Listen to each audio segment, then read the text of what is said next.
Obra Amor além de tudo, capítulo 8. Separando corpos espirituais. A bondade divina é infinita e em todos os lugares há sempre generosas manifestações da providência paternal de Deus, confortando os tristes, acalmando os desesperados, socorrendo os ignorantes e abençoando os infelizes.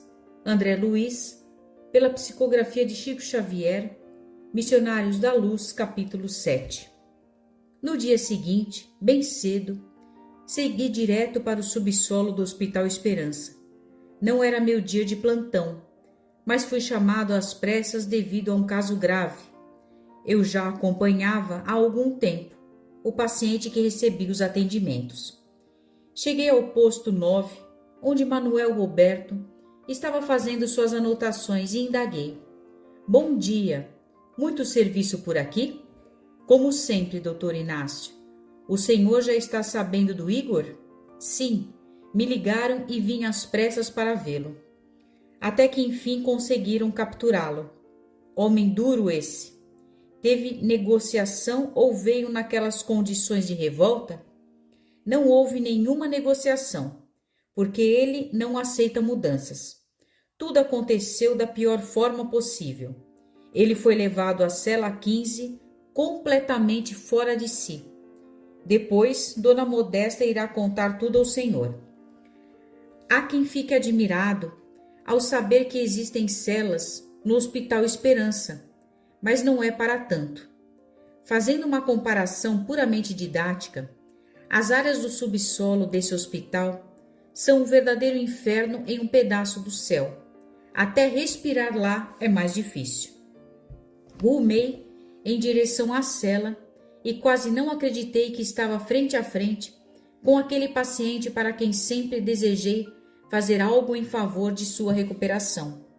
Logo que parei, diante das grades espessas que o aprisionavam, percebi que 2 robustos vigias armados até os dentes me acompanhavam.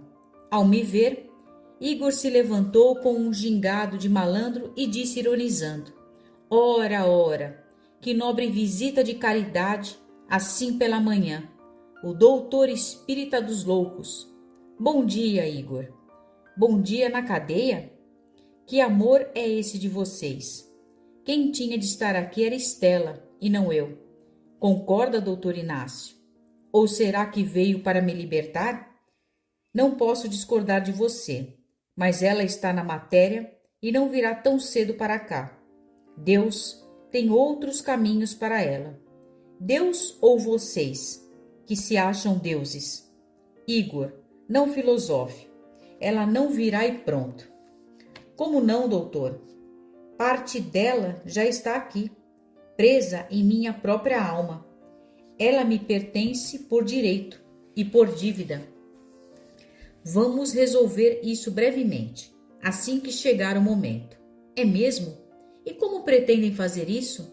Sua cirurgia já está agendada. Cirurgia?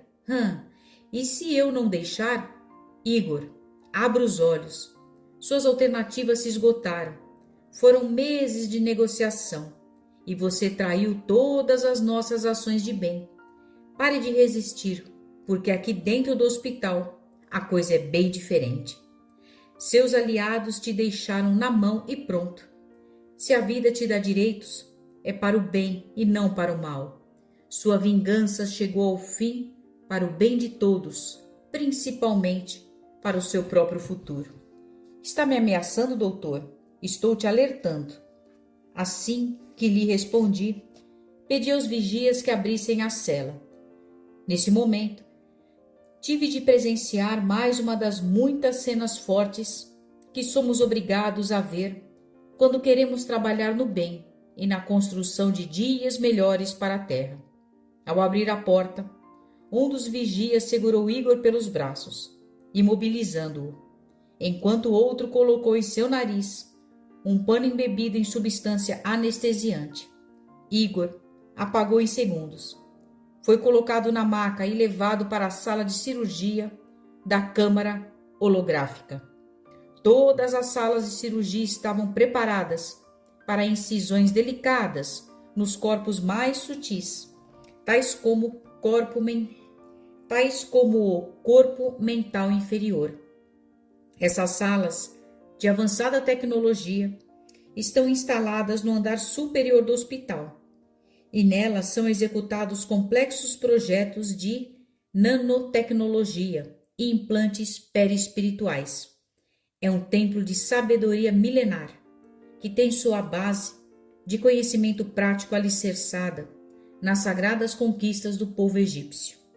Na ampliação de suas atividades, os técnicos de esferas mais elevadas, sob supervisão do Dr. Frederico, fizeram a implantação do sistema de serviços da câmara holográfica e permanecem em contínua assistência aos médicos e especialistas que conduzem a câmara com sabedoria. A cirurgia não seria demorada. Após uma asepsia minuciosa na aura perispiritual de Igor, foi feita uma nova sedação, dessa vez mais profunda, ministrada por via endovenosa. Depois de Igor estar totalmente despido, os enfermeiros lhe deram um banho de substância séptica por causa do estado calamitoso em que se encontrava. Crostas muito densas que o faziam padecer saíam de seu perispírito devido à falta de cuidados básicos de higiene. O motivo para essa cirurgia era delicado. Durante centenas de anos, Stella e Igor nutriram laços de amor e ódio devido a atitudes lesivas de Stella nesta e em outras vidas. Assim, com a ajuda de falanges médicas do astral inferior, Igor prestou serviços a grupos do mal em troca de amarrar Stella ao seu perispírito, de forma que por meio desse entrelaçamento energético ele pudesse comandar as ações de Stella, criando todo tipo de embaraço. Seu propósito era se vingar por ela, tê-lo abortado em pleno renascimento na vida atual. Dessa forma, ambos estavam conectados na atual reencarnação dela, por mais de 10 anos em processo de interação obsessiva profunda, muito além da subjugação estudada e classificada por Allan Kardec. Literalmente, o corpo mental inferior de Stella estava colado ao perispírito de Igor. Com a cirurgia, objetivava-se separar Stella e Igor. Stella, que na atual reencarnação atravessava momentos de muita dor, seria socorrida de forma mais efetiva após a desvinculação dos corpos espirituais. Na sala de cirurgia, após a limpeza, Igor foi conduzido à câmara holográfica, que lembra um pouco os aparelhos de ressonância magnética do mundo físico. Especialistas preparados e muito afetivos tomaram seus lugares em torno da câmara e enfiaram as mãos em luvas que estavam acopladas nas laterais do aparelho e que cobriam seus braços até os cotovelos. Através de um vitral curvo que mantinha transparente toda a parte de cima da câmara, pudemos verificar que uma radiação de cor violeta clara começou a se expandir lá dentro, e os especialistas, devidamente protegidos pelas luvas, começaram a penetrar em cada um dos chakras de Igor, utilizando agulhas do tamanho de uma caneta. Começaram pelo genésico e foram subindo até o coronário. Cada chakra recebeu assistência de aparelhos microscópicos, que, manejados pelas mãos dos hábeis técnicos, faziam um serviço minucioso de alinhamento e limpeza de cada um dos principais fulcros ou vórtices, redemoinhos de energia vital, que se encontrava em estado lamentável de enfermidade. Todo o processo, realizado cuidadosamente, chakra a chakra, deveria durar aproximadamente 2 horas. Quando o alto da cabeça foi atingido, no coronário, pareceu ter sido aberto o segredo de um cofre, e instantaneamente a figura de uma mulher saiu de dentro de Igor e deslocou-se pairando uns 30 centímetros acima do paciente, na mesma posição em que ele estava deitado dentro da câmera holográfica. A figura que flutuava era o corpo mental inferior de Stella, que se mantinha completamente entranhado com o perispírito de Igor. Nesse momento, enquanto olhava a segurança e o amor fraternal com que os médicos cuidavam da situação, pensei: Ave Maria, ali ficava clara a verdade da expressão vender a alma ao diabo. Quem seria, afinal, o obsessor em um caso desses? Estamos lidando aqui com obsessões complexas, com cordões energéticos, e é sobre isso que vou dar meus palpites de médico aprendiz. Tudo corria muito bem. A cirurgia, apesar de complexa e meticulosa, desenvolvia-se sem embaraços, graças aos avanços tecnológicos. O processo de soltar ponto a ponto os cordões energéticos de cada chakra e de outros pontos adicionais era um trabalho repetitivo e paciente, havendo já se passado 3 horas. Por comparação, imaginem 2 pessoas atadas uma a outra por fios finos da espessura de uma linha de costura. Esses pequenos filamentos partiam principalmente do chakra genésico e do cardíaco e rodeavam os corpos de Igor e Stella, dando várias voltas em torno de ambos, deixando-os colados como uma era que se prende ao muro. Alguns fios chegavam a ter no máximo 3 milímetros de diâmetro, porém era impossível mensurar o comprimento. Vimos os médicos desenrolando esses fios, dando mais de 15 voltas com as mãos em torno dos corpos grudados. Nos 2 chakras de maior concentração, os fios que os ligavam saíam deles num processo muito parecido com o crescimento dos cabelos no couro cabeludo. Quando a cirurgia já estava acabando, ocorreu um imprevisto. Os médicos estavam desconectando as amarras energéticas no chakra coronário, no qual havia a menor quantidade de fios energéticos, quando Igor inconscientemente se retorceu, como se sentisse uma dor profunda. No corpo mental inferior de Stella, que antes se mantinha ereto e rígido, a cabeça pendeu em direção à de Igor, como se o pescoço se alongasse do restante do corpo. Era como se ela quisesse voltar para dentro do obsessor. Dr. Frederico, que coordenava a operação, parou por um instante e perguntou aos enfermeiros que monitoravam o caso como estava Stella no mundo físico. Constataram que ela ainda estava dormindo, pois eram 7:30 da manhã. Por solicitação dele, ela foi acordada por colaboradores da equipe presente em seu lar, pois isso ajudaria a distanciar o seu campo mental inconsciente e facilitaria a conclusão da cirurgia. Dito e feito. Os servidores que já haviam sido destacados para proteger Stella nas últimas semanas a acordaram em sua casa no plano físico, provocando-lhe um susto. De imediato, a cabeça dela alinhou-se novamente ao corpo mental inferior na câmara holográfica. Os últimos fios foram cortados. Igor foi retirado do equipamento e o corpo mental inferior de Stella ficou completamente adormecido e inerte lá dentro. Ali, permaneceria por mais alguns dias, até que outras iniciativas que vinham sendo tomadas junto a ela, no mundo físico, pudessem ser concluídas. Após a retirada de Igor, a câmera se inundou de uma coloração amarelo-ouro bem forte e notava-se claramente como os traços fisionômicos de Stella se recompunham cada vez mais. Era como se a matéria do corpo mental inferior se adensasse. Quanto mais tempo se passava do desligamento de Igor, mais a matéria tomava forma.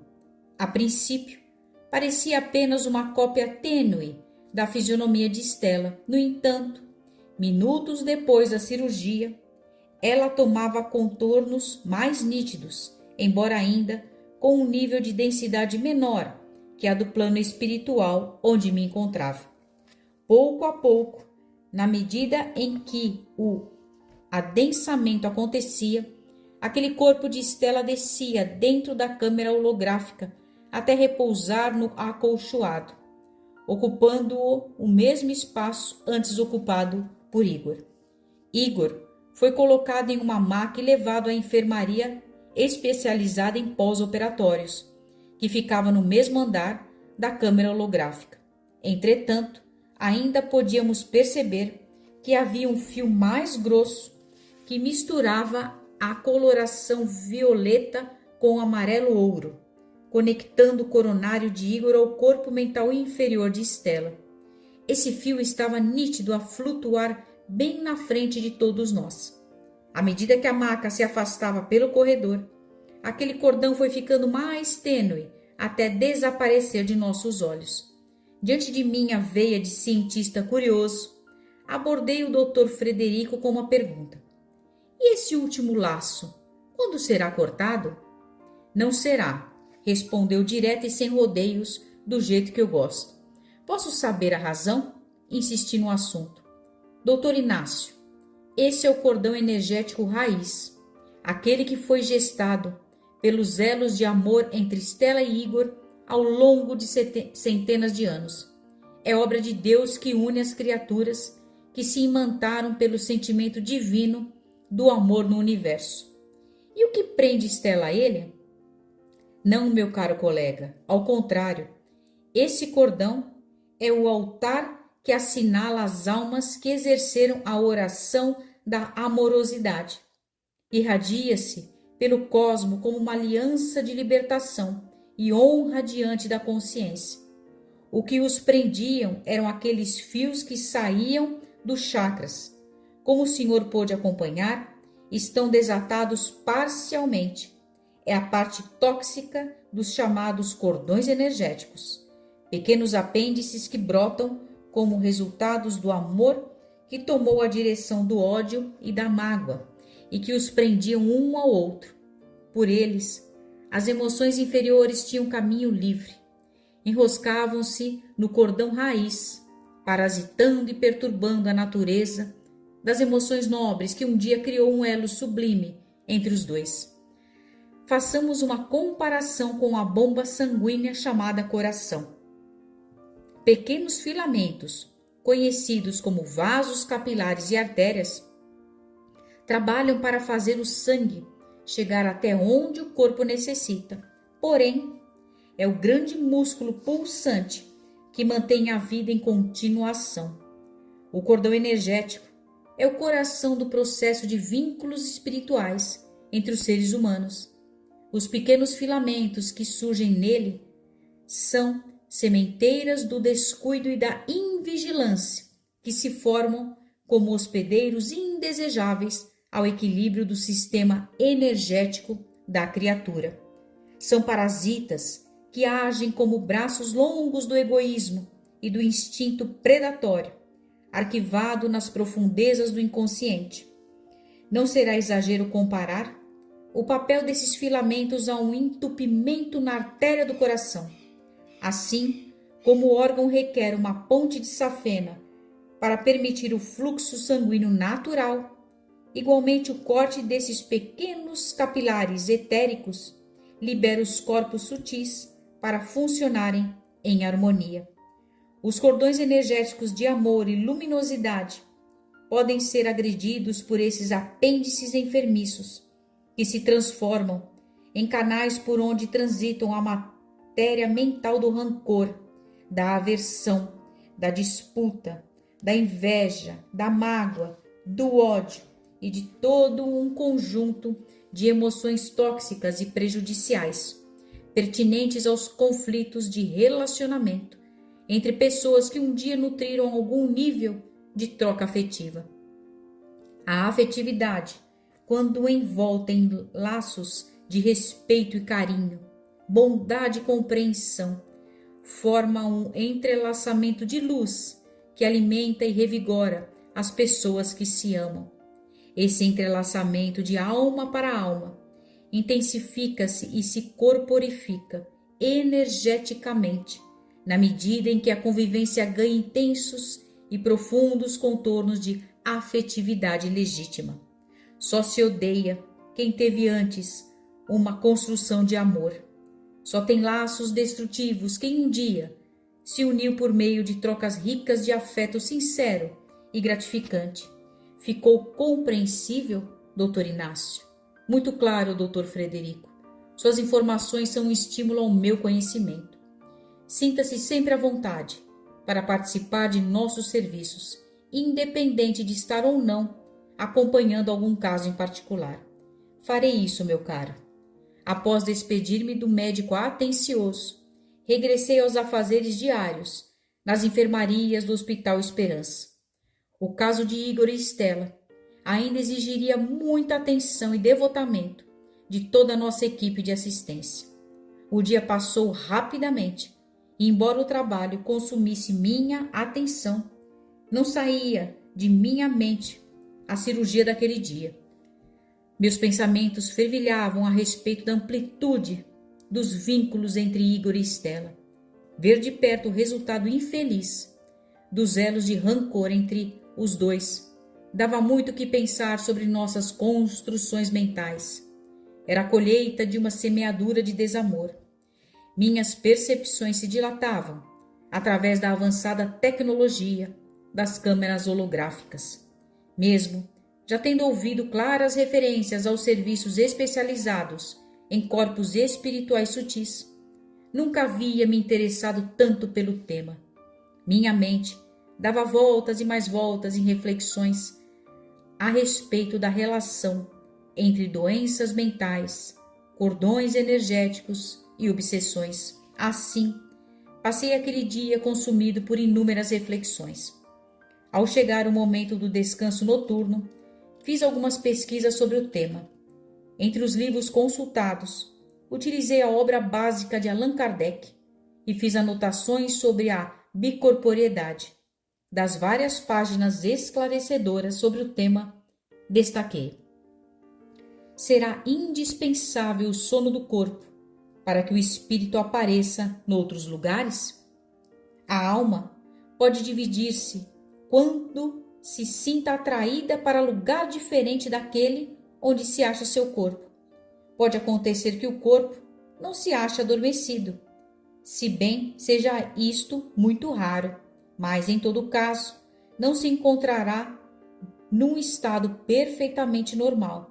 Será sempre um estado mais ou menos estático.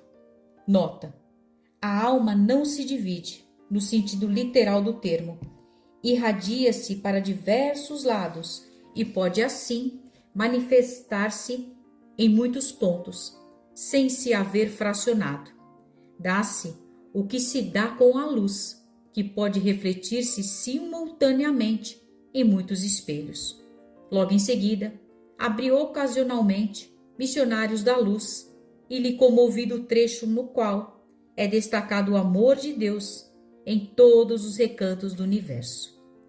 A bondade divina é infinita e em todos os lugares há sempre generosas manifestações da providência paternal de Deus, confortando os tristes, acalmando os desesperados, socorrendo os ignorantes e abençoando os infelizes.